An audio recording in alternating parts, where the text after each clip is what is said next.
നല്ലൊരു ഇസ്ലാമിക കുടുംബമാണ്. ഒരു യുവാവാണ് ഇത് എഴുതിയിട്ടുള്ളത്. പിന്നെ എല്ലാവരും നല്ല ഇസ്ലാമിക ചിട്ടയിലാണ് ജീവിക്കുന്നത്. അനിസ്ലാമികമായ ഒരു കാര്യവും ഞങ്ങളുടെ വീട്ടിലില്ല. അഥവാ ഈവൺ മൂവി അതുപോലെ മ്യൂസിക് ഇങ്ങനെയുള്ള കാര്യങ്ങളൊന്നുമില്ല.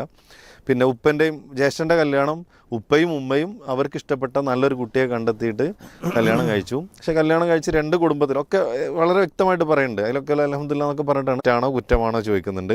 എന്നിട്ട് പിന്നെ പറയണത് ഞങ്ങളൊരു സ്റ്റഡി ഗ്രൂപ്പിൽ നിന്നും എനിക്ക് വേണ്ട ഒരു പ്രോജക്റ്റിന് സഹായം ചോദിച്ചപ്പോൾ ഒരു കുട്ടി ഗ്രൂപ്പിൽ അത് അയച്ചു തന്നു. അപ്പോൾ ഞാൻ തിരിച്ചൊരു താങ്ക്സ് കാര്യങ്ങളൊക്കെ പറഞ്ഞു. പക്ഷെ അയച്ചെന്ന കുട്ടിയോട് പല കാര്യങ്ങളും അങ്ങോട്ട് ചോദിച്ചു, പേര് വയസ്സൊക്കെ ചോദിച്ചിട്ട് അവർ റിപ്ലൈ ഒന്നും തന്നില്ല. പിന്നീട് അതിന് ഞാൻ എന്ത് ചെയ്തു, ഞാനിങ്ങനെ ചോദിച്ചതിന് സോറി എന്ന് പറഞ്ഞാണ്ട് അയച്ചു. പിന്നീട് മറ്റൊരു അവസരത്തിൽ ആ കുട്ടി എന്ത് ചെയ്തു, ഈ ഗ്രൂപ്പിൽ തന്നെ ഒരു പ്രൊജക്റ്റിന് അവരുടെ താല്പര്യത്തിന് വേണ്ടിയിട്ടൊരു ഹെൽപ്പ് ചോദിച്ചപ്പോൾ ഞാനത് നൽകി. അപ്പോൾ പല കാര്യങ്ങളും നിരന്തരം ചോദിച്ചപ്പോൾ ആ കുട്ടി പ്രതികരിച്ചു. അപ്പോൾ എനിക്ക് മനസ്സിലായ ഒരു പെൺകുട്ടിയാണ്.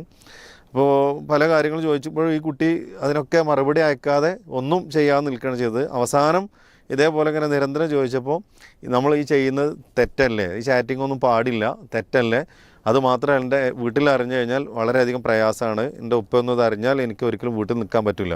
അപ്പോൾ ഇയാൾ മനസ്സിലാക്കുന്നത് അവളുടെ കുടുംബം ഇസ്ലാമികപരമായ കുടുംബമാണല്ലോ, അപ്പോൾ എനിക്ക് പറ്റിയൊരു കുട്ടിയാവാം ഇവളെന്ന് ഇതാക്കിയും നിരന്തരം പിന്നീട് പലപ്പോഴും കോൺടാക്ട് ചെയ്യാൻ വേണ്ടി ശ്രമിച്ചു. പക്ഷേ അതിനൊന്നും പലപ്പോഴും അവൾ തിരിച്ചു മറുപടി നൽകില്ല. ഇതിനിടയിൽ അവരുടെ ഉപ്പ മരിച്ചു. ഞങ്ങളുടെ ഫാമിലി ഒരു ബിസിനസ് ഫാമിലിയാണ്. അവരൊരു വളരെ പാവപ്പെട്ടൊരു കുടുംബമാണ്. പിന്നീട് അവളുടെ ഒരു ഫോട്ടോ അയച്ചു തരാൻ പറഞ്ഞപ്പോൾ അത് അയച്ചു തന്നു. വേറെ ഞങ്ങളൊന്നും ചെയ്തിട്ടില്ല. ഇങ്ങനെ ഈ ഒരു കുട്ടിയെ ഞാൻ വിവാഹം കഴിക്കുകയാണെങ്കിൽ ഇതൊരു പ്രേമ വിവാഹമാകുമോ, അതിൻ്റെ തെറ്റും കുറ്റവും ഉണ്ടാവുമോ എന്നുള്ളൊരു ചോദ്യമാണ് ഈ സഹോദരൻ മുന്നിൽ വെച്ചത്. നമ്മൾ ഇതിൽ നിന്ന് വലിയൊരു തത്വം നമ്മൾ മനസ്സിലാക്കാനുണ്ട്. അതായത് തെറ്റായ ഏതൊരു കാര്യമാണെങ്കിലും അതൊരാൾക്ക് ചെയ്യണമെന്നുണ്ടെങ്കിൽ അതിനൊന്ന് നോർമലൈസ് ചെയ്ത് മനസ്സ് കൊടുക്കണം. അതൊരു വലിയൊരു പ്രശ്നമാവാത്ത രൂപത്തിൽ. അതാണ് സയ്യന ലഹുമു ശൈത്വാനു അഅമാലഹു എന്ന് പറയുന്നത്. പിശാച് അവിടെ പ്രവർത്തനങ്ങൾ അലങ്കാരമാക്കി കാണിച്ചു കൊടുത്തു.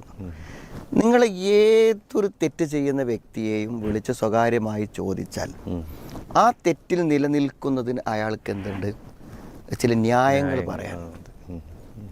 അതാണ്. അപ്പോൾ അതിലൊരു മദ്യപാനിയെ നിങ്ങൾ വിളിച്ചാൽ പോലും അയാൾ പറയും, ഞാൻ എന്താണ് ഒരു പക്ഷേ ഒരു ആത്മഹത്യയിലേക്ക് പോകേണ്ട സമയത്താണ് ഞാൻ മദ്യപാനത്തിലേക്ക് വന്നത്. അപ്പം നിങ്ങളുടെ അഭിപ്രായത്തിൽ ഞാൻ ആത്മഹത്യയിലേക്ക് പോകലായിരുന്നു അതോ മദ്യപാനത്തിലേക്ക് വരലായിരുന്നോ നല്ലത് എന്നൊരു അഡ്വൈസ് ചോദിക്കുമ്പോൾ ചിലപ്പോൾ എന്ത് ചെയ്യും, നമ്മൾ തന്നെ പറഞ്ഞു പോകും അത് ആത്മഹത്യ ഒഴിവായിട്ടുണ്ടെങ്കിൽ നല്ലത്. ആത്മഹത്യയും മദ്യപാനവും അല്ലാത്ത പരിഹാരങ്ങളുണ്ട്. അതാണ് ആത്മഹത്യയും മദ്യപാനവും അല്ലാത്ത പരിഹാരങ്ങളുണ്ടല്ലോ. അതിനെക്കുറിച്ച് പറയാത്തത് എന്തുകൊണ്ടാണ്? അവനവൻ ചെയ്യുന്ന തെറ്റുകൾക്കുള്ള ന്യായമാണ്. മനസ്സിലായില്ലേ?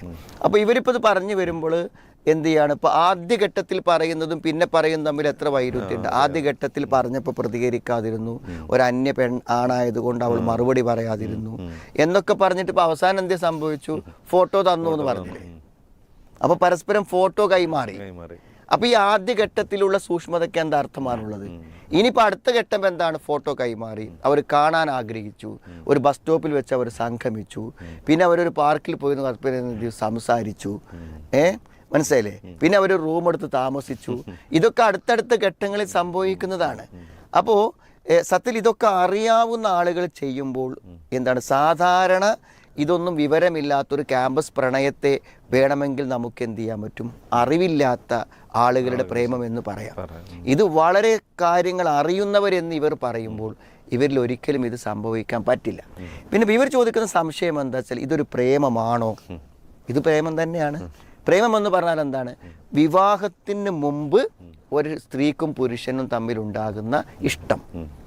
ഇവൾ എൻ്റെ കൂടെ ജീവിച്ചിരുന്നെങ്കിൽ, ഞാൻ അവളെ കൂടെ ജീവിച്ചിരുന്നെങ്കിൽ എന്ന നിലക്കും അവർ തമ്മിലുള്ള ചാറ്റിങ്ങുകൾ, ആലോചനകൾ പോലും അതിൽ ആസ്വാദനങ്ങൾ കണ്ടെത്തുന്നുണ്ട്.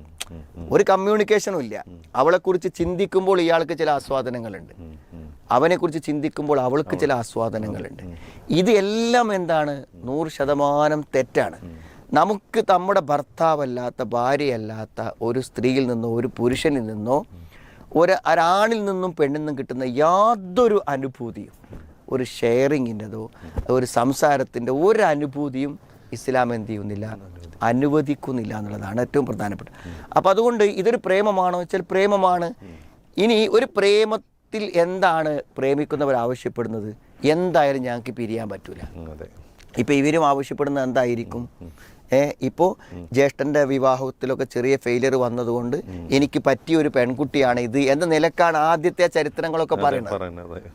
മനസ്സിലായി? അപ്പോൾ തനിക്ക് പറ്റിയ ഒരാളെ ഞാൻ എല്ലാ പ്രേമിക്കുന്നവരുടെയും മനസ്സിലുള്ള ആശയം എന്താണ്? എനിക്ക് പറ്റുന്ന ഒരാളെ ഞാൻ കണ്ടെത്തി, എന്നെ മനസ്സിലാക്കുന്ന ഒരാളുമായി ഞാൻ സംഗമിച്ചു, എന്നെ അറിയുന്ന ഒരാൾ ആണ് ഇദ്ദേഹം എന്നതാണ് പലപ്പോഴും എന്ത് ചെയ്യുക പറയാം. അപ്പോൾ സത്യത്തിൽ ഇനിയിപ്പോൾ ഇതിൽ പ്രേമവിവാഹമാണോ, ഈ വിവാഹത്തിന് പ്രേമവിവാഹത്തിൻ്റെ തകരാറുകൾ ഉണ്ടാകുമോ എന്ന സംശയം. സത്യത്തിൽ നമ്മൾ മനസ്സിലാക്കേണ്ടത് എന്താണെന്ന് വിചാരിച്ചാൽ, ഈ വിവാഹത്തിന് മുമ്പ് ഇവർ തമ്മിൽ ഒരു ബന്ധം സ്ഥാപിക്കപ്പെട്ട് കഴിഞ്ഞാൽ, വിവാഹം കഴിഞ്ഞാലും ഇനി എന്താ ഉണ്ടാവുക? ഈ ബന്ധം എന്നും അവർക്കൊരു കരടായി അവരുടെ ഭാവി ജീവിതത്തെ അലോസരപ്പെടുത്തിക്കൊണ്ടിരിക്കും. അതാണ് പ്രശ്നം. എന്ത് ചെയ്യും? ഒരു വിശ്വാസ പ്രശ്നം ഉണ്ടായിരിക്കും. സാധാരണ ഒരു ദീനില്ലാത്തവരാണെങ്കിൽ കല്യാണമൊക്കെ കഴിഞ്ഞിട്ട് ദീനിലേക്കാണ് പ്രവേശിച്ചാൽ ഒരു വിശ്വാസം വരും. ഇതിപ്പോൾ തന്നെ ദീനുള്ള ആൾക്കാർ ഇനി വിവാഹം കഴിഞ്ഞാലും ഈ അവിശ്വാസം നിലനിൽക്കും. അവൻ ആരോടെങ്കിലും ഇങ്ങനെ ചാറ്റ് ചെയ്യുന്നുണ്ടോ, ഇവളാരെങ്കിലും സംശയങ്ങൾ വന്നുകൊണ്ടിരിക്കും. പിന്നെ ഏത് സമയത്തും എന്താ വെച്ചാൽ ഇവരിപ്പം അവൻ്റെ സാഹചര്യം ഒന്നും ചിന്തിക്കൂല, ഒരു വിവാഹത്തിന് പറ്റുമെന്ന് ആലോചിക്കൂല. വിവാഹം കഴിഞ്ഞു കഴിഞ്ഞാൽ എന്ത് ചെയ്യും? ജീവിക്കുമ്പോഴായിരിക്കും പ്രായോഗിക പ്രശ്നങ്ങൾ ഉണ്ടായിരിക്കാം.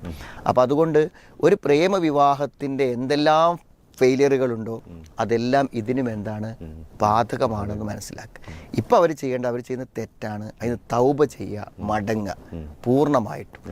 ആ പൂർണ്ണമായ മടക്കം പൂർത്തിയായതിനു ശേഷം മാത്രമേ പിന്നെ ഇതിൻ്റെ ബാക്കി ചർച്ചകൾക്ക്